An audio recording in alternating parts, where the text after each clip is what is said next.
Hi, welcome to the positive trends Indian recipes. தள்ளுவண்டி கடைகளில் கிடைக்கக்கூடிய இந்த பட்டாணி சுண்டல் வீட்டிலையே எப்படி ரெடி பண்ணுறதுன்னு பார்க்கலாமா? இது ஒரு சூப்பரான ஸ்நாக்ஸ். இது ஈவினிங் ஸ்நாக்ஸுக்கு ரெடி பண்ணுறதுனால நான் காலையிலே பட்டாணி ஊற வச்சுட்டேன். நீங்கள் மார்னிங் பண்ணுற மாதிரி இருந்தால் நைட்டே பட்டாணியை ஊற வச்சுக்கோங்க. இப்போ பட்டாணியை தண்ணியை வடிச்சிட்டு இதை நம்ம இந்த பட்டாணி மூழ்கிற அளவுக்கு மட்டும் தண்ணி ஊற்றிக்கலாம்.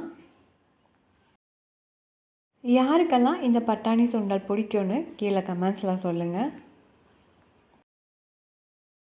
மூழ்கிற அளவுக்கு மட்டும் தண்ணி ஊற்றிக்கோங்க. தேவையான அளவுக்கு உப்பு சேர்த்திக்கோங்க. உப்பு சேர்த்திட்டு மூடி போட்டுட்டு விசில் போட்டு 7 விசில் வரைக்கும் விட்டு எடுத்துக்கோங்க மீடியம் ஃப்ளேமில். இந்த ரோட் சைட் பட்டாணி சுண்டல் யாருக்கு தான் பிடிக்காமல் இருக்கும்? குட்டீஸ்லேருந்து பெரியவங்க வரைக்கும் எல்லாருக்குமே ரொம்ப பிடிச்ச ஸ்நாக்ஸ் இது. இப்போ 7 விசில் விட்டாச்சு. விசில் நல்லா அடங்கிருச்சு. இப்போ நம்ம வெந்துருச்சான்னு இதை செக் பண்ணி பார்த்துக்கலாம். ஒரு பட்டாணி எடுத்து நசுக்கி பார்த்துக்கலாம். நல்லா வெந்துருச்சு. இப்போ இதை ஒரு பக்கமாக எடுத்து வச்சுக்கோங்க. அடுத்ததான் இதுக்கு பேஸ்ட்டு ரெடி பண்ணிக்கலாம். ஒரே ஒரு தக்காளி, கட் பண்ண தக்காளி ஆட் பண்ணிக்கோங்க. ஒரு பெரிய வெங்காயம் கட் பண்ணிவிட்டு ஆட் பண்ணிக்கோங்க. இஞ்சி பூண்டு ஒரு 3 துண்டு இஞ்சி, ஒரு 4 துண்டு பூண்டு சேர்த்திக்கோங்க.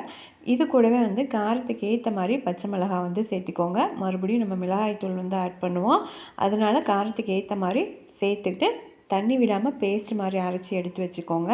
அடுத்ததான் ஒரு கடாயை எடுத்துகிட்டு 1 டேபிள் ஸ்பூன் அளவுக்கு எண்ணெய் விட்டுட்டு எண்ணெய் சூடானதுக்கப்புறமா நம்ம அரைச்சி வச்ச பேஸ்ட்டை இப்போ சேர்த்திக்கோங்க.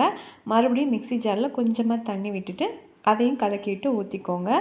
இது கூடவே 1 டேபிள் ஸ்பூன் அளவுக்கு மிளகாய்த்தூள், 1 டேபிள் ஸ்பூன் அளவுக்கு கொத்தமல்லி தூள், கொஞ்சமாக மஞ்சள் தூள் இதை மட்டும் சேர்த்திக்கோங்க.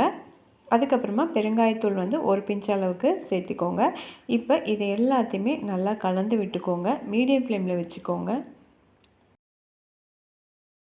கலந்து விட்டதுக்கப்புறமா இந்த மசாலா பொடி, அதுக்கப்புறமா நம்ம அரைச்சி வச்ச பேஸ்ட்டு எல்லாம் பச்சை வாசம் போகிற வரைக்கும் நம்ம இது நல்லா இன்னும் கெட்டியாகணும். அது வரைக்கும் மீடியம் ஃப்ளேமில் வச்சுட்டு ஒரு 5 நிமிஷம் போல் நல்லா வேக வச்சு எடுத்துக்கலாம். தண்ணியெல்லாம் நல்லா வற்றி இந்த அளவுக்கு நல்லா கிரேவி கெட்டியாக வந்திருக்கு பார்த்துக்கோங்க. இதுக்கப்புறமா கொஞ்சமாக கருவேப்பிலை இந்த ஸ்டேஜில் ஆட் பண்ணிக்கோங்க. ஆட் பண்ணிவிட்டு அதையும் நல்லா கலந்து விட்டதுக்கப்புறமா நம்ம வேக வச்ச பட்டாணியை அந்த தண்ணியோடு நீங்கள் இப்போ ஆட் பண்ணிக்கோங்க. தண்ணி நிறையா இருக்கிற மாதிரி இருந்தால் தண்ணியை வடிச்சுக்கோங்க. இப்போ இதெல்லாத்தையும் நல்லா கலந்து விட்டதுக்கப்புறமா இப்போ கொஞ்சம் தண்ணியாட்டம் இருக்க மாதிரி இருக்குது. இதனால் இன்னும் கொஞ்சம் ஒரு 5 நிமிஷம் போல் ஹை ஃப்ளேமில் வச்சுட்டு நல்லா வேக வச்சு எடுத்துக்கோங்க. இப்போ இந்த பட்டாணி சுண்டல் சூப்பராக ரெடி ஆகிடுச்சு. இதை சப்பாத்திக்கு கூட தொட்டு சாப்பிட்லாம். சப்பாத்தி, பூரி, பானிபூரி இருந்தால் கூட சைட் டிஷ்ஷாக வச்சு சாப்பிட்டு பாருங்கள். ஈவினிங் ஸ்நாக்ஸுக்கு இன்றைக்கி இதுதான் எங்கள் வீட்டில் ரெசிபி. ஒரு சூப்பரான தள்ளுவண்டி கடை பட்டாணி சுண்டல் ரெடி பண்ணியாச்சு. இது ஈஸியான ரெசிபி தான். குயிக்காக நம்ம ரெடி பண்ணிடலாம்.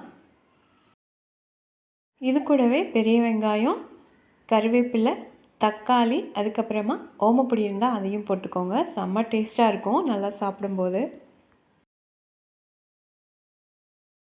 இந்த பட்டாணி சுண்டல் ரெசிபி பிடிச்சிருந்தா நம்ம பாசிட்டிவ் ட்ரெண்ட்ஸ் இந்தியன் சேனல் ரெசிபியை சப்ஸ்கிரைப் பண்ணிக்கோங்க. கூட இருக்க பெல் சிம்பிளையும் கிளிக் பண்ணிக்கோங்க. உங்களோட கமெண்ட்ஸுகளை மறக்காமல் சொல்லுங்கள். இதுக்கு அப்படியே ஒரு லைக் போட்டுக்கோங்க. மறுபடியும் இதே மாதிரியே வேறொரு ரெசிபியோட மறுபடியும் பார்க்கலாம்.